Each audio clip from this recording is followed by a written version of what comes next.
But speaking of other presidential candidates, Trump endorsed VA State Senator McGuire over Bob Good for Congress.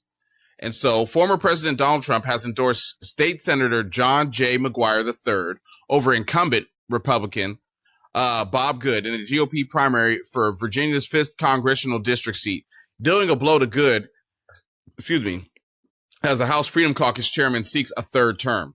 Trump took to Truth Social platform Tuesday to hail McGuire, a former Navy SEAL, as a true American hero, and to blast Good, who initially endorsed Florida Governor Ron DeSantis over Trump for the White House. Now, before I read this, I want everybody to know, Bob Good went to Trump's trial and stood there, his recent one, the hush money trial, and went to go show support. So this is what Trump wrote. He said, Bob Good is bad for Virginia and bad for the USA.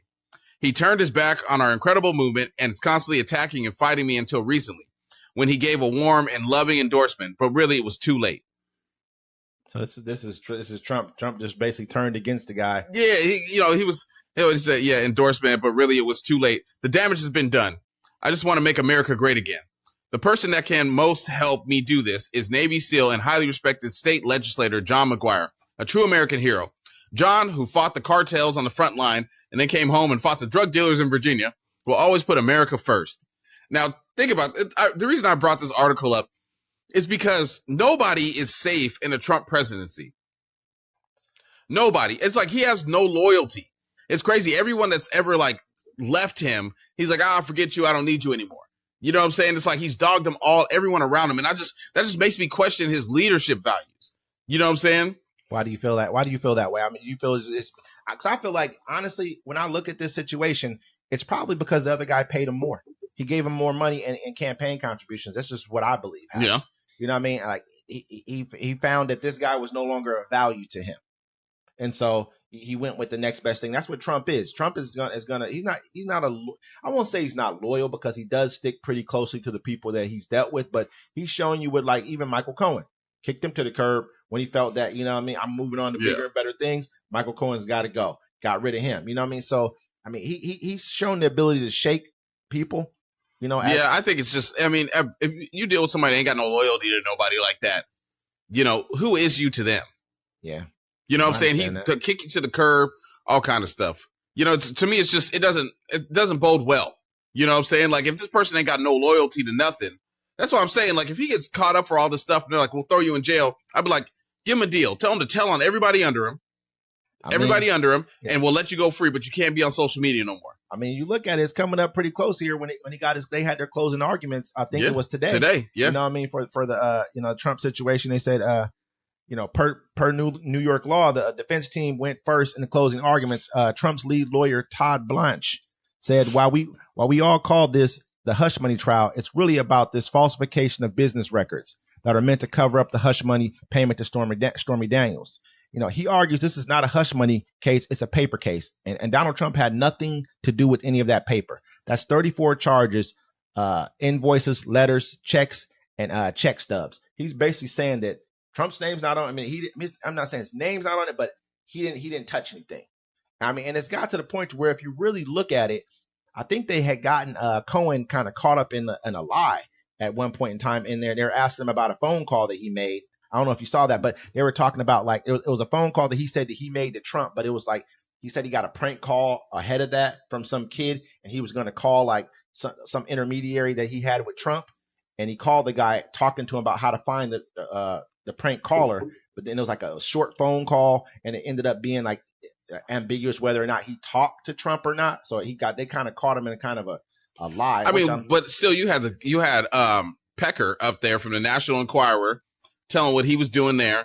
Michael Cohen up there, Stormy Daniels up there. They're charging people with sex crimes from 60 years ago with no evidence. And they got evidence here. So he said there's no clear evidence Donald Trump knew about these orchestrated or did any of these. He said knew about any of this, orchestrated this, or did any of this with the intent to conceal anything. He argues that the National Enquirer scheme, the catch and kill scheme, was not illegal, and also that essential witnesses here, Stormy Daniels partly, but Michael Cohen mostly, cannot be trusted, and that they have personal and financial reasons to lie about Donald Trump. I'm saying Michael Cohen did 2 years in jail. I ain't got nothing to lie about. I'm gonna tell you the truth, the whole truth, and nothing but the truth, so he can get his booty shook. He went ahead and did his time. He could have just shut it up and probably got no time. You know what I mean? So at the end of the day, that's true. He took the charge. Hit on you. You know, they obviously. It's surprising to me. The only person that they really had to be able to say that he did this was Cohen. They didn't have anybody else really to be like. But Cohen was the one that cut the check for him. I know, but then he got caught stealing money from him too. I guess he got caught stealing like $30,000 from Donald Trump. They found like he admitted to stealing $30,000 on the stand. At least he admitted to. That's the whole thing. It's like he ain't lying about it. All I'm saying is thief. You know what I'm saying? It's not like he lied, like didn't really know whether or not he made works that call. for a thief. I told somebody that today. I was like, you know what, man? They pretty much ran a mob operation. That's what he's doing. So, he's a mobster. Robert De Niro came out and was like, yo, he's a gangster. Did you see Robert De Niro? I didn't even watch the Robert De Niro video yet. I was just like, I don't want to watch him yet. I mean, it's going to be interesting. We're going to see in a couple days. You know, we're going to report on that. If he gets off. I mean, if he gets off, he's Teflon Don after that. The one that he can't beat, I think, is the one about with the votes. With the electorates and the votes, those are the only ones. I mean, because his voice is on there. I'll send you. They got recordings and stuff. Can you send me he said 11,700 and whatever. He said the exact number, which was one vote more than what the other person would have got. Yeah. Lindsey Graham. I think I said that to you. Lindsey Graham's saying it too. It's out of line. I mean, I'm not seeing him beating that one. The rest of them, I mean, he even got the one thing where his his caddy, whatever it is, or not his caddy. I'm sorry. No, his chauffeur. His chauffeur, yeah. Yeah, he was like with the documents and stuff. They had the boxes. They carried them out. They got it all on. He's like, don't worry, I'll pardon you. Cold game. But if he beats this one, will the driver testify against him? Yeah. I don't know. Well, do you need him to? He was already on camera doing it. He on camera with boxes in his hand. Who knows what's in those boxes? Well, some of them were empty.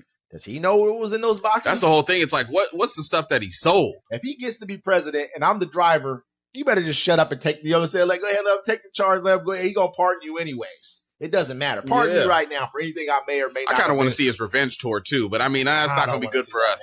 It's not gonna be good for us now.